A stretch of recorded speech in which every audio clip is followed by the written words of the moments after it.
What was the significance of the Mukden Incident? The Mukden Incident was a false flag event staged by the Japanese military as a pretext for the 1931 Japanese invasion of Manchuria. On September the 18th, 1931, Lieutenant Suemori Kawamoto of the Independent Garrison Unit of the 29th Japanese Infantry Regiment detonated a small quantity of dynamite close to a railway line owned by Japan's South Manchuria Railway near Mukden, now Shenyang. The explosion was so weak that it failed to destroy the railway track, with the train passing over the point of the explosion a few minutes later. Despite this, the Japanese Imperial Army accused Chinese dissidents of the act of sabotage and responded with a full invasion that led to the occupation of Manchuria, in which Japan established its puppet state of Manchukuo 5 months later. The deception was exposed by the Lytton Report of 1932, leading to Japan's diplomatic isolation and its withdrawal from the League of Nations in March 1933. In English, the Mukden Incident is also known as the Manchurian Incident and usually refers only to the sequence of events, including the invasion rather than just the initial attack on the railway line in September 1931. In China, it is known as the Lytton Lake Incident, while the September 18th incident refers to the entire sequence of events.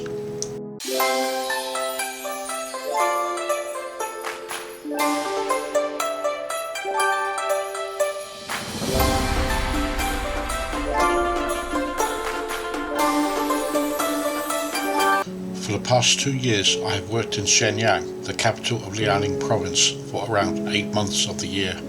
When I first arrived in the city in late August 2023, I was not really aware of its past history due to a last-minute change of plans to work there. A few weeks later, on the morning of the 18th of September, I was surprised by an alarm sounding across the city and continuing for around 5 minutes. This being an annual reminder of the events of 1931, I quickly did some research to find out about some of the city's past history, and my first stop was the September the 18th Museum in Shenyang. Background: the Japanese economic and political interest in Manchuria had been increasing since the outcome of the Russo-Japanese War of 1904 to 1905. The Treaty of Portsmouth that brought that war to a close had granted the Japanese the lease of the South Manchuria Railway from Changchun to Lushan, a branch of the China Far East Railway. The Japanese government, however, claimed that this control included all the rights and privileges that China granted to Russia in the 1896 Lee-Lobanov Treaty, enlarged by the Kwantung Lease Agreement of 1898. This included absolute and exclusive administration within the South Manchuria Railway Zone. Japanese railway guards were stationed within the zone to provide security for the trains and tracks. However, these were regular Japanese soldiers, and they frequently carried out maneuvers outside the railway areas. At the same time, the newly formed Chinese government was attempting to reassert its authority after over a decade of fragmented warlord dominance. They claimed that treaties between China and Japan were now invalid. China also announced new acts so that Japanese people who had settled frontier lands were expelled without any compensation. The Manchurian warlord Zhang Zuolin tried to deprive Japanese concessions before he was assassinated by the Japanese Kwantung Army. Zhang's son and successor, Zhang Zuoliang, joined the Nanjing government led by Chiang Kai-shek through anti-Japanese sentiment. Any official Japanese objections to the oppression against Japanese nationals within China were rejected by the Chinese authorities. The 1929 Sino-Soviet conflict, which took place from July until November over the Chinese Eastern Railway, further increased the tension in the northeast that would eventually lead to the Mukden Incident. The Soviet Red Army victory over Zhang Zuoliang's soldiers reasserted Soviet control over the railway in Manchuria, in addition to revealing weaknesses within the Chinese military, weaknesses that the Japanese were quick to note. The performance of the Red Army also stunned the Japanese, as Manchuria was central to Japan's East Asia policy in both the 1921 and 1927 Imperial Eastern Region conferences. The Japanese had committed themselves to being the dominant power within Manchuria. The 1929 victory by the Red Army had shaken that policy to the core and reopened the Manchuria problem. By 1930, the Kwantung Army realized they now faced a Red Army that was only to be growing stronger. This left very little time for them to act if their plan to conquer the northeast of China and beyond was to come to fruition. In April 1931, the National Leadership Conference was held between Chiang Kai-shek and Zhang Shuoliang in Nanjing. They agreed to put aside their differences and work together in retaining Manchuria. Meanwhile, some officers in the Kwantung Army began secret plots to invade Manchuria. Events. Believing that a conflict in Manchuria would be in the best interests of Japan, Kwantung Army Colonel Seishiro Itagaki and Lieutenant Colonel Kanji Ishiwara independently devised a plan to prompt Japan to invade Manchuria by provoking an incident from Chinese forces stationed nearby. However, after Japanese Minister of War Jiro Minami dispatched Major General Yoshitsugu Tatakawa to Manchuria for the specific purpose of curbing the insubordination and militarist behavior of the Kwantung Army, Itagaki and Ishiwara believed that they no longer had the luxury of waiting for the Chinese to respond to provocations, but had to stage their own. Itagaki and Ishiwara chose to sabotage the rail section in an area near Liutiao Lake.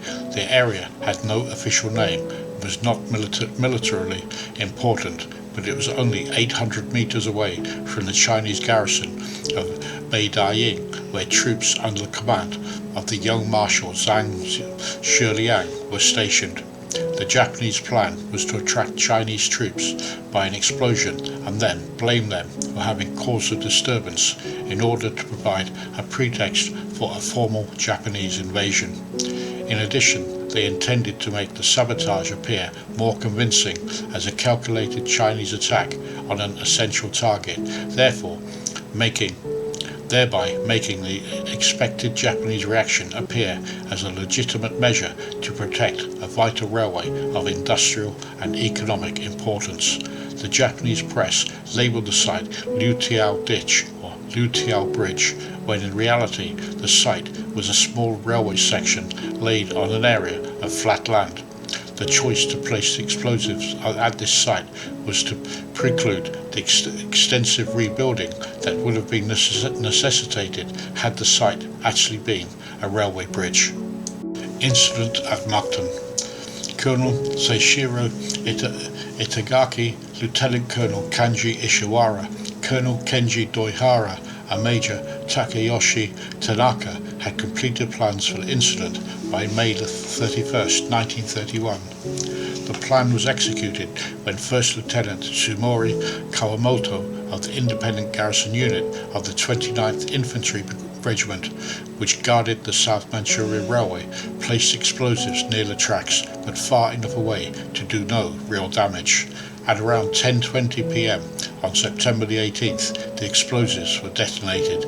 However, the explosion was minor and only a 1.5 meter section on one side of the rail was damaged. In fact, a train from Changchun passed by the site on this damaged track without difficulty and arrived in Shenyang at 10:30 p.m.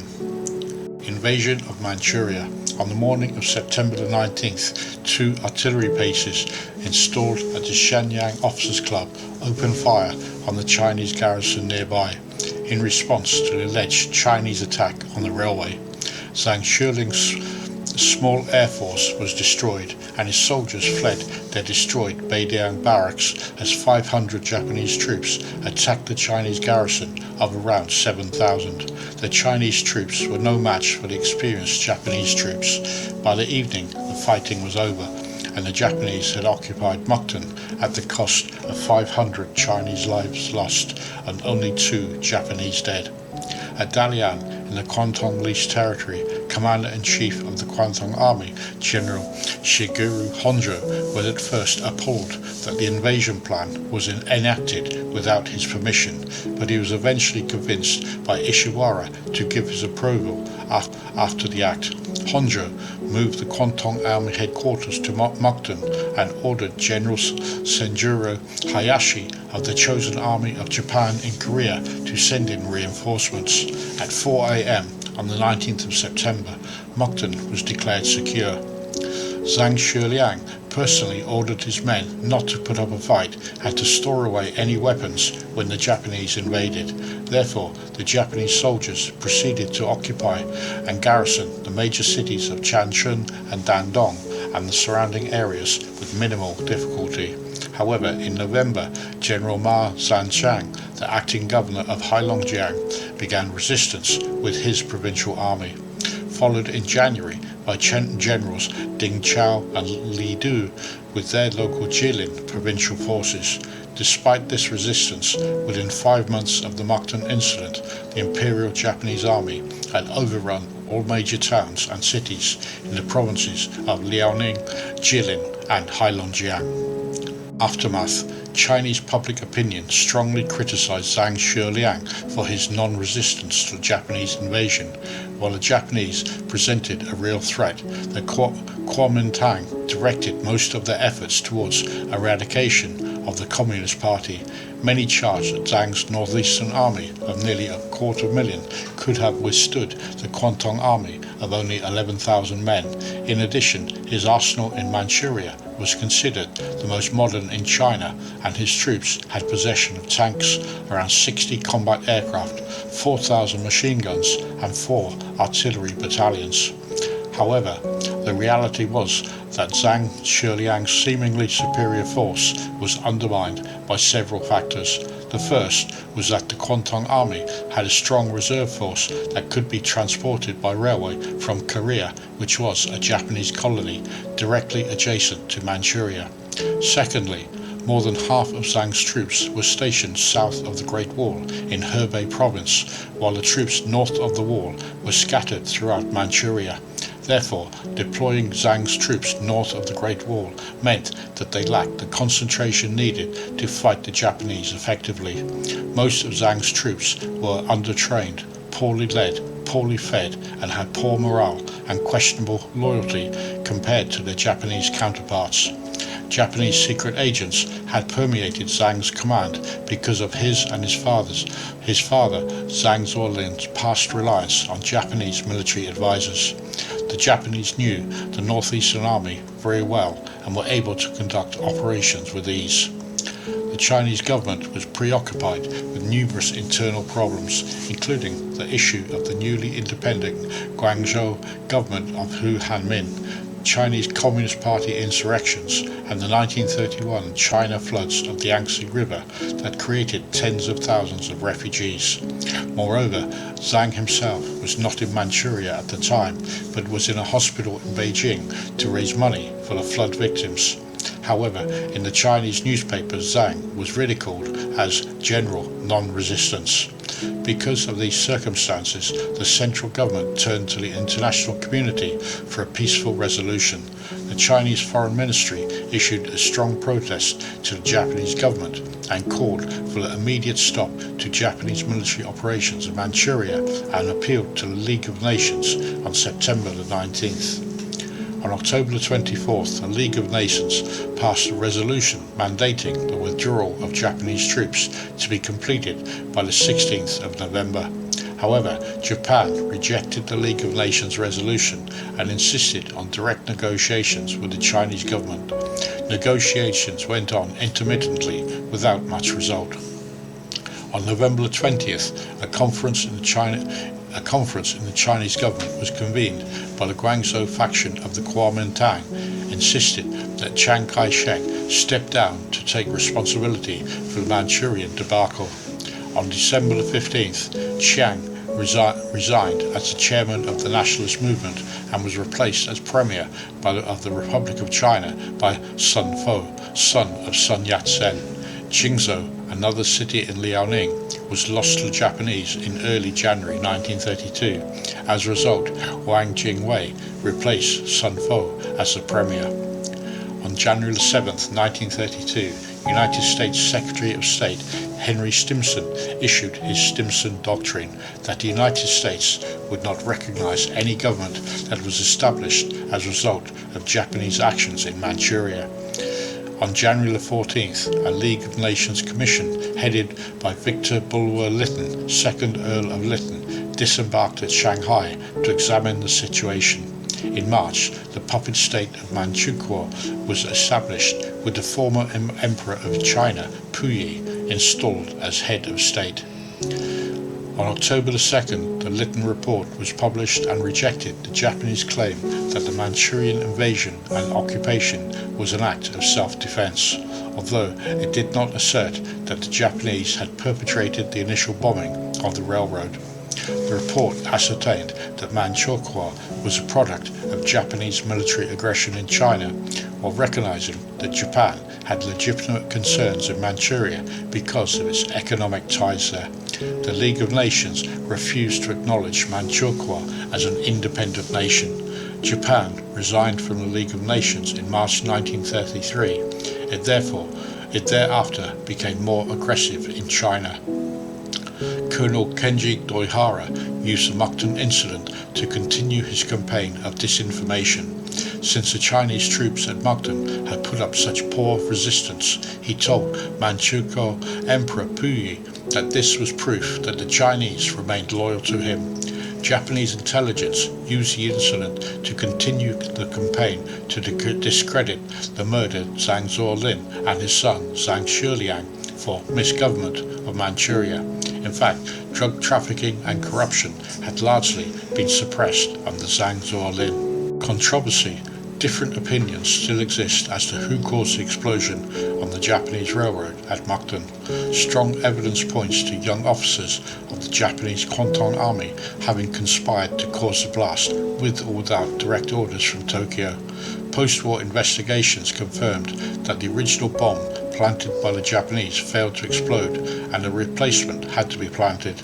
The resulting explosion enabled the Japanese Kwantung Army to accomplish their goal of triggering a conflict with Chinese troops stationed in Manchuria and the subsequent establishment of the puppet state of Manchukuo.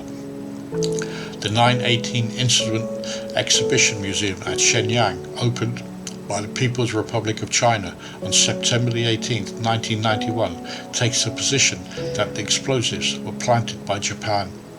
The Yushukan Museum, located within Yasukuni Shrine in Tokyo, also places blame on members of the Kwantung Army.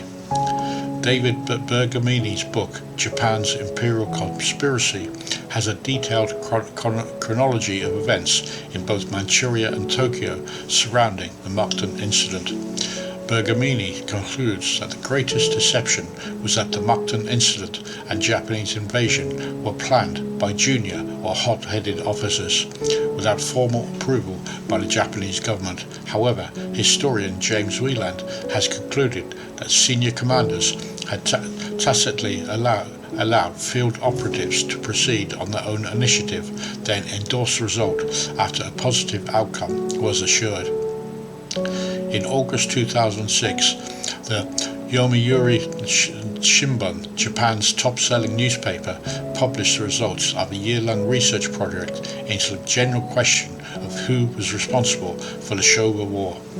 With respect to the Manchurian incident, the newspaper blamed ambitious Japanese militarists as well as politicians who were impotent to rein them in or prevent their insubordination.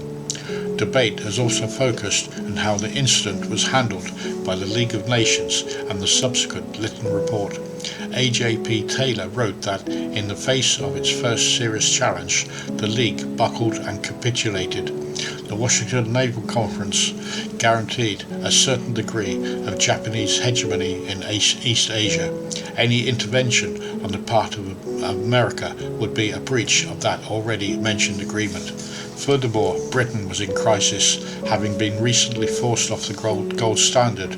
Although a power in East Asia at the time, Britain was incapable of decisive action. The only response from these powers was moral condemnation.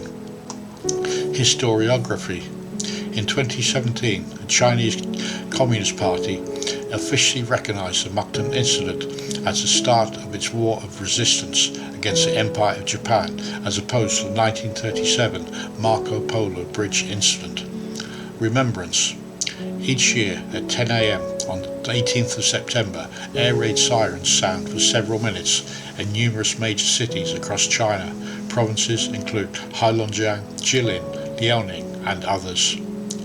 That brings us to the end of this video, highlighting a period of Chinese history during the 20th century of the atrocities being committed upon the Chinese people by the Japanese after invading northeast China during the 1930s and leading up to and during World War II.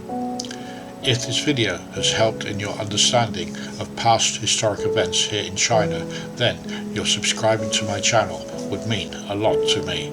Thank you for watching. Make sure you click on the link to the next video, and until the next time, goodbye for now.